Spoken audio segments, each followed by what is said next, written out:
Hello বন্ধুরা, সবাই কেমন আছো? ভালো আছো? আমি আছি ভালো। Good afternoon. ভালো বলতে কি, খুব ঠান্ডা লেগে গেছে বন্ধুরা, শ্বাস নিতে কষ্ট হচ্ছে, এত ঠান্ডা লেগে গেছে। চলো রোজই শেয়ার করি কি রান্না করেছি। এই যে এখানে পকোড়া বানিয়েছি, এর মধ্যে আছে ক্যাপসিকাম, পেঁয়াজ, কাঁচা লঙ্কা দিয়ে পকোড়া করা হয়েছে। আর এখানে গরম গরম ভাত।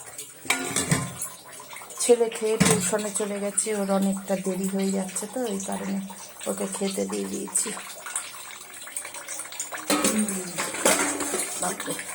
আর এখানে করেছি ফুলকপি আলু দিয়ে আর ডিমের অমলেট করে তরকারি করেছি।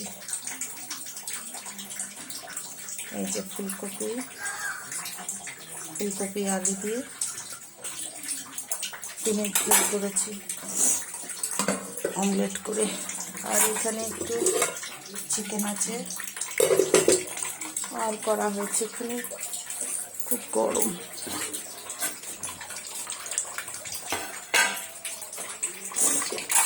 এখানে করেছি আজকে পালং শাকের ডাল, মুগ মসুর ডাল দিয়ে।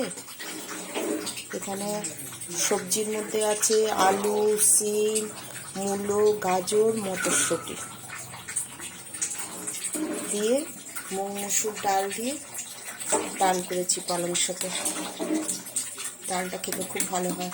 আর এতে ফোড়নে দিয়েছি আদা, জিরে, আদা ঘিষে আর কি, জিরে, তেজপাতা, শুকনো লঙ্কা ফোড়নে দিয়েছি।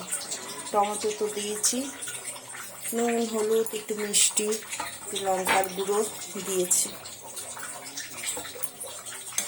এবারে পালং শাকের ডাল খাওয়া হয়নি, আজকেই প্রথম করলাম।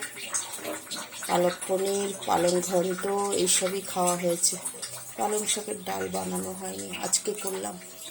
এর মধ্যে আছে আলু, সিম, মূলো, গাজর, মটরশুঁটি আর পালং শাক দিয়ে মুগ মসুরের ডাল করেছি। ঠিক আছে, আরেকবার দেখিয়ে দিই। গরম গরম ভাত হয়ে গেছে, ধোঁয়া উঠছে এখনো।